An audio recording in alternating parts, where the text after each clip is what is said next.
Bismillahirrahmanirrahim. Assalamualaikum warahmatullahi wabarakatuh. Alhamdulillah. Allahumma sholli ala Sayyidina Muhammad wa ala ali Sayyidina Muhammad. Para asatiz, guru-guru kita semua, bapak-bapak, ibu-ibu, hadirin hadirat, insyaallah semuanya dimuliakan Allah Subhanahu wa taala. Amin ya rabbal alamin. Yang pertama yang perlu kita bahas, kedudukan wanita. Dulu wanita itu dianggap sebagai penyebab orang keluar dari surga. Jadi Nabi Adam itu keluar dari surga, yang dipersalahkan adalah wanita. Gara-gara Adam lah, gara-gara Hawa lah Adam keluar dari surga. Nah, ketika Islam datang, berbalik. Perempuan dianggap sebagai kunci masuk surga.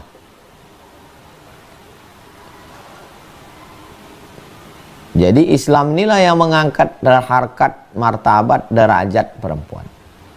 Ada seorang laki-laki datang, dia mau mati syahid supaya cepat masuk surga. Kata Nabi, alaka min ummin, ibumu masih hidup? Masih. Ilzam rijlaiha fasammal jannah.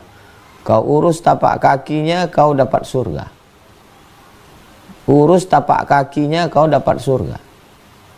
Makanya muncullah ungkapan al-jannatu tahta aqdamil ummahat. Surga di bawah tapak kaki ibu.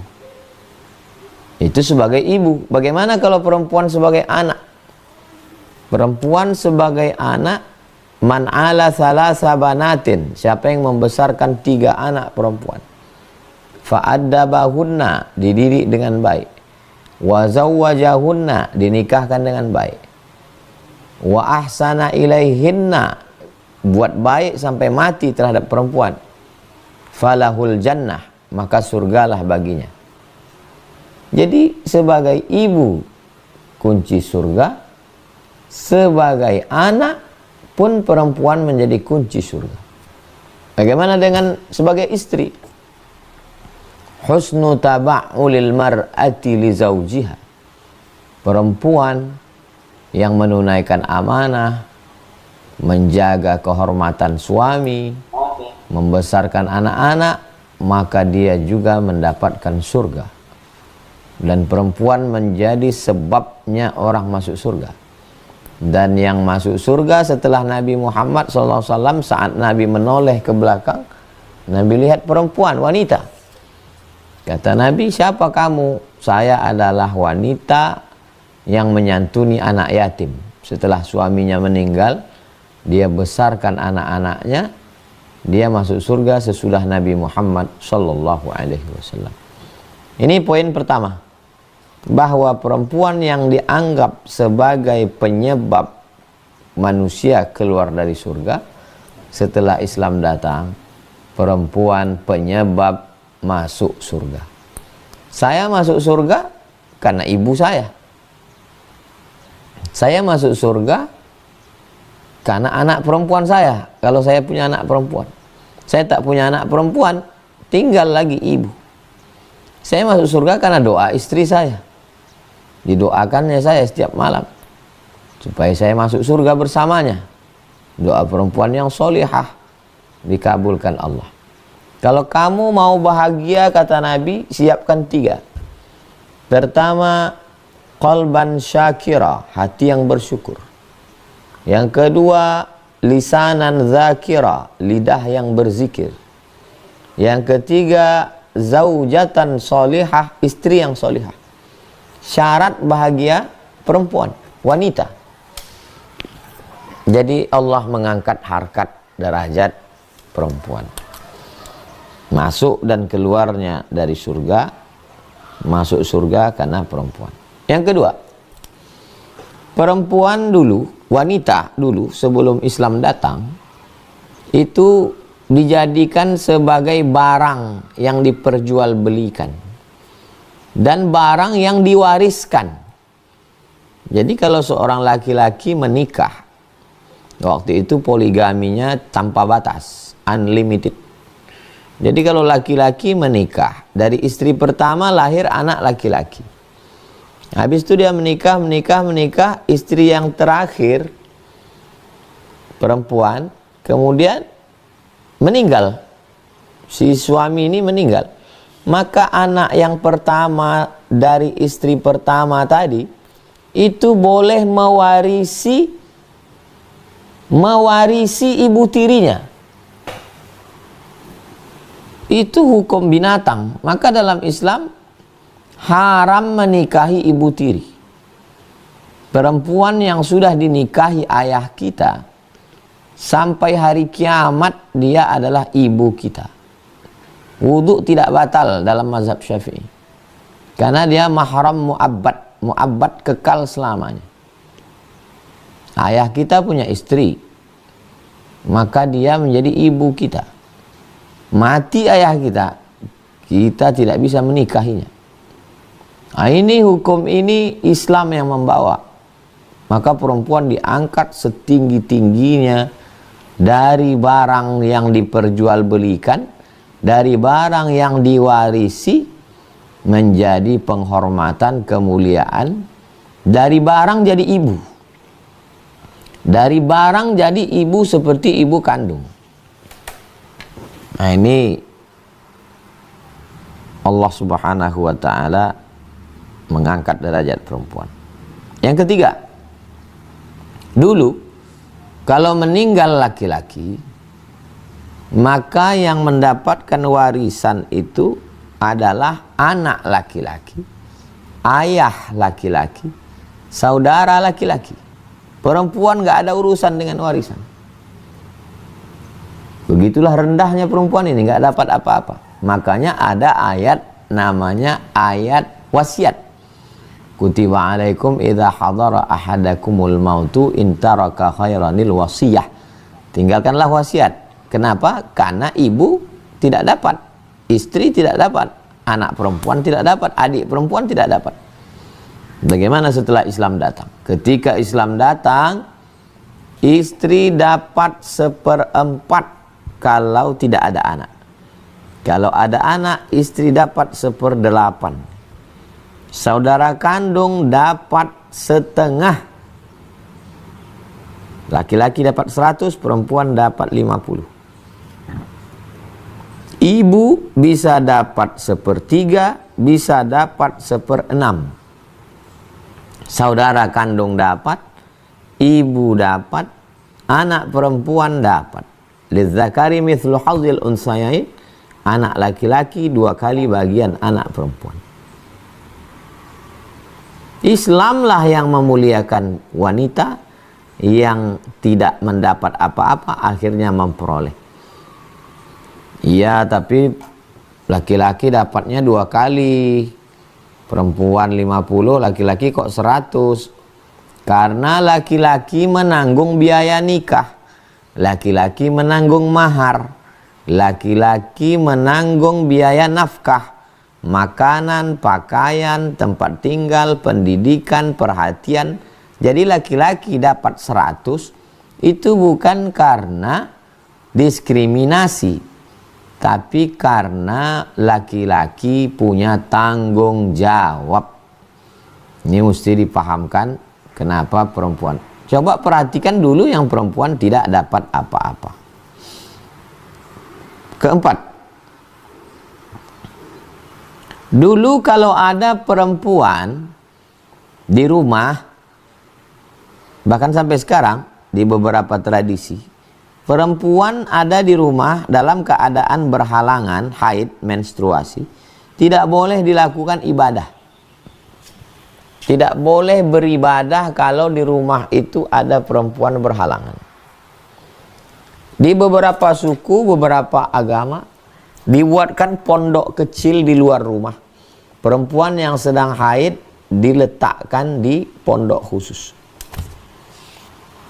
Perempuan dianggap sebagai sumber setan, kotor, najis, hina, rendah. Bagaimana ketika Islam datang? Islam datang equality, perempuan laki-laki sama. Al-mu'minun laki-laki, wal mu'minat perempuan. Ba'duhum awliya'u ba'd. Mereka saling tolong menolong. Ya'muruna bil ma'ruf, melakukan amar ma'ruf. Wa yanhauna 'anil munkar, melarang perbuatan munkar. 2. Man 'amila shalihan, siapa yang beramal soleh. Min dzakarin, laki-laki, au unsa, atau perempuan. Wa huwa mu'minun, dengan syarat dia beriman. Falanuhyiyannahu hayatan thayyibah, maka dia akan mendapatkan kehidupan yang baik. Laki-laki perempuan dalam pandangan Allah sama dalam hal beribadah. Sholat saya dengan sholat ibu sama. Sholat ibu bisa jadi lebih mulia karena ibu lebih khusyuk. Tapi standar zohirnya sama. Kalau saya tausiah, ada ustazah tausiah, sama. Zohirnya, batinnya, ustazah bisa jadi lebih banyak pahalanya karena hatinya lebih bersih. Jadi Islam begitu hebatnya. Bagaimana dengan kami perempuan, menstruasi datang halangan, tidak bisa sholat, tidak bisa puasa, tidak bisa tawaf? Bukankah itu diskriminatif? Lihat dulu, ada amal yang lebih hebat dari sholat, lebih hebat dari tawaf. Dan perempuan tetap bisa melakukannya. Ayyul a'mal khairun, apa amal yang paling baik ya Rasulullah? Kata Nabi, antufariqad dunya, kau tinggalkan dunia, mati, walisanuka ratbun, lidahmu dalam keadaan basah, bizikrillah, berzikir mengingat Allah.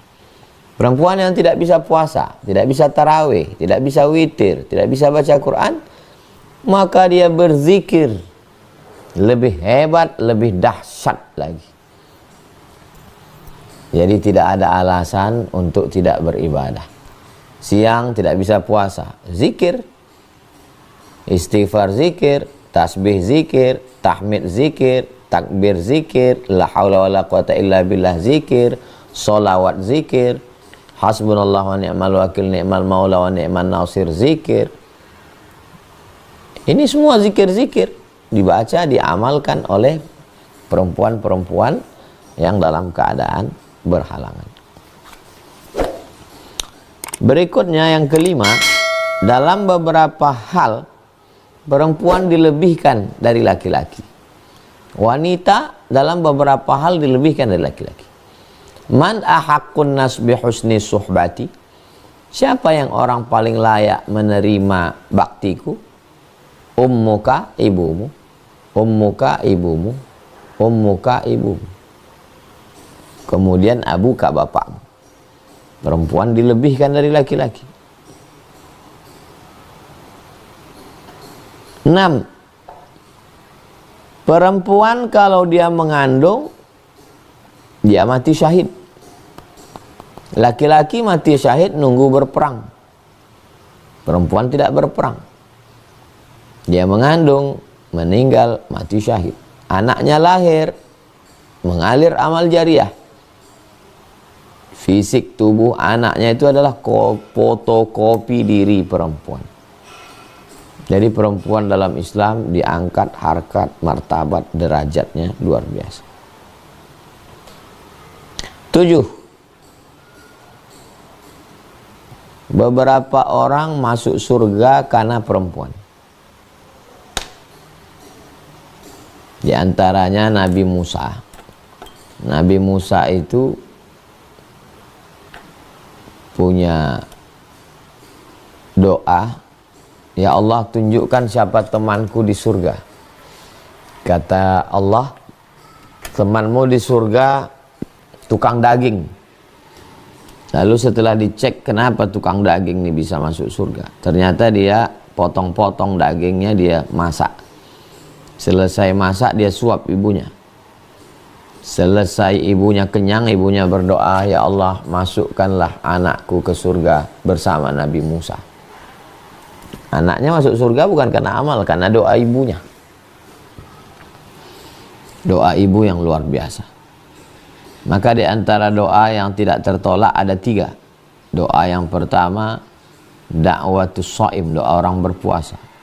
Doa yang kedua, dakwatul walid. Yang pertama dakwatul walid, doa orang tua. Yang kedua dakwatul shaim, doa orang puasa. Yang ketiga dakwatul musafir, doa orang yang musafir. Jadi ada pula orang ahli ibadah yang kena azab karena doa wanita, doa ibu. Namanya Juraij. Juraij ahli ibadah, dipanggil ibunya, ya Juraij, tidak menyahut, ya Juraij, tidak menyahut, ya Juraij, tidak menyahut. Ibunya berdoa, Allahumma la tumithi hatta turihi wujuhal mumisat. Jangan matikan Juraij sampai wajahnya melihat wanita tuna susila. Dikabulkan Allah. Akhirnya ada WTS, mohon maaf, yang hamil dan ditangkap, ditanya, siapa suamimu? WTS itu mengatakan Juraij. Akhirnya wajah mata Juraij melihat wanita itu. Padahal tidak mungkin dia melihat wanita susila, dia ahli ibadah. Karena doa ibu ini luar biasa. Makanya hati-hati ibu-ibu wanita berdoa. Itu 7 keutamaan.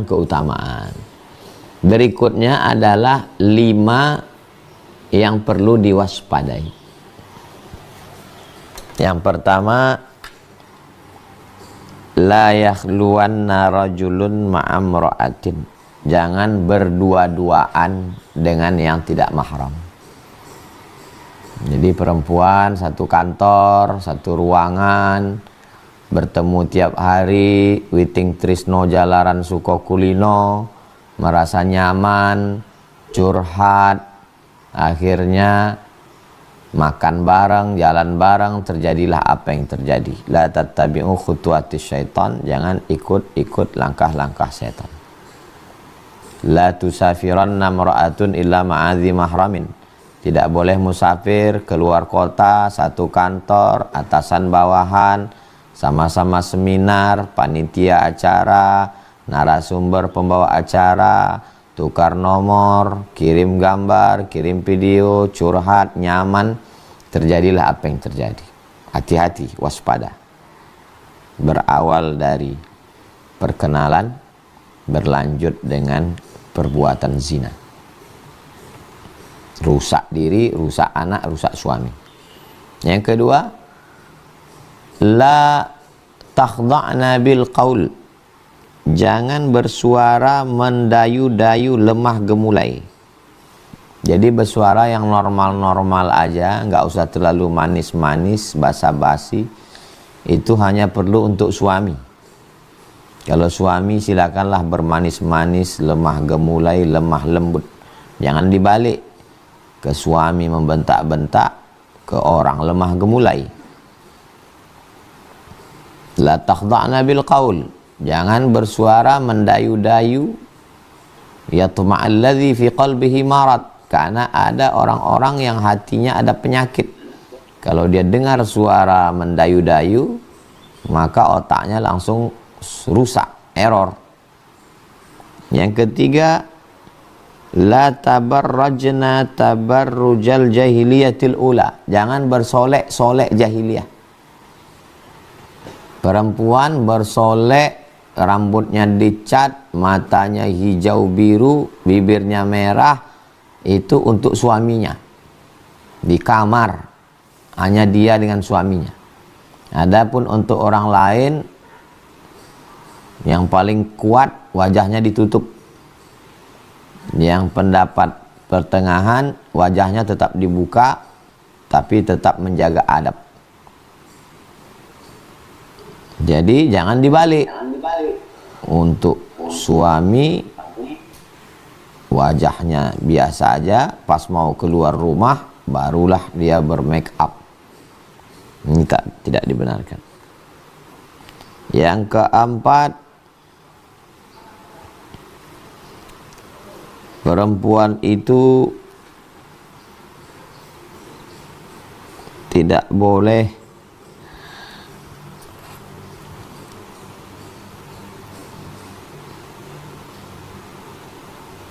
Innamal mu'minuna ikhwatum fa aslihu baina akhawaykum wattaqullah. Takutlah kamu kepada Allah. Tidak boleh ghibah. Kenapa untuk ghibah itu ayatnya khusus ada menyebut perempuan? Padahal biasanya ayat umum laki-laki. Ayat puasa, ya ayyuhalladzina amanu kutiba alaikumus syiyam. Ayat itu bunyinya itu laki-laki. Walaupun perempuan masuk.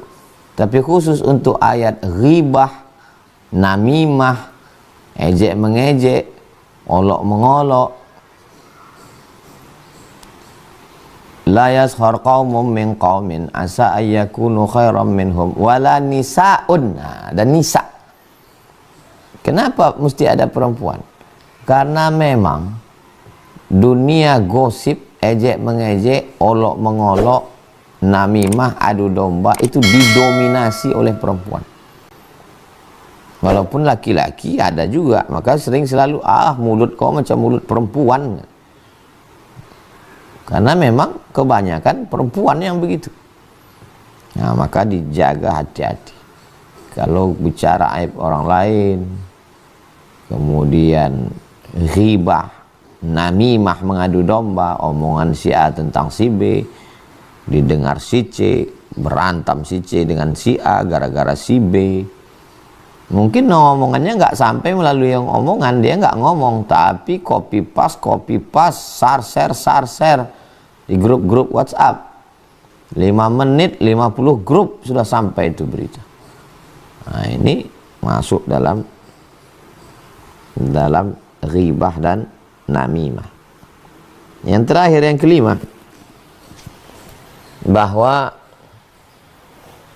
perempuan ini di antara penyebabnya masuk neraka adalah karena melawan kepala rumah tangga. Makanya disebut innama huwa jannatuki wa naruki. Sesungguhnya suamimu itu adalah jannatuki, surgamu, wa naruki, dan nerakamu. Suamimu bisa jadi surgamu, suamimu juga bisa jadi nerakamu. Istri anak orang kaya, gajinya PNS, pengusaha, bisnis banyak, ngomong sembarangan, menyepelekan laki-laki. Itu laki-laki kehilangan superior. Akhirnya bisa-bisa laki-laki itu dua efeknya. Pertama, dia jadi minder, tidak bernafsu, kehilangan kejantanan superior, bisa-bisa dia jadi homo. Dan efek itu kalau efeknya ke bawah, efeknya ke atas, dia mau menunjukkan egonya, akhirnya KDRT. Dia merasa, saya disepelekan, akhirnya dia melawan. Kalau dia diam, merasa sedih, merasa iba, melo, itu ke bawah. Tapi kalau dia bangkit, dia keras, menjadi brutal. Itu. Kok yang salah perempuan, Pak Ustadz? Kan laki-lakinya. Laki-laki itu reaksinya itu efek dari perlakuan perempuan. Makanya kalau ada komisi perlindungan laki-laki perempuan, mesti ada juga perlindungan laki-laki. Laki-laki yang teraniaya ini banyak sekali laki-laki mengadu ke saya.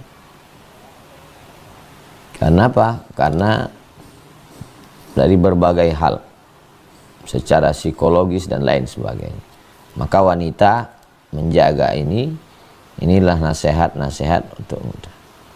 Perempuan itu salat khamsaha, dia salat 5 waktu. Wa shamat saumaha, dia melaksanakan fardu Ramadan.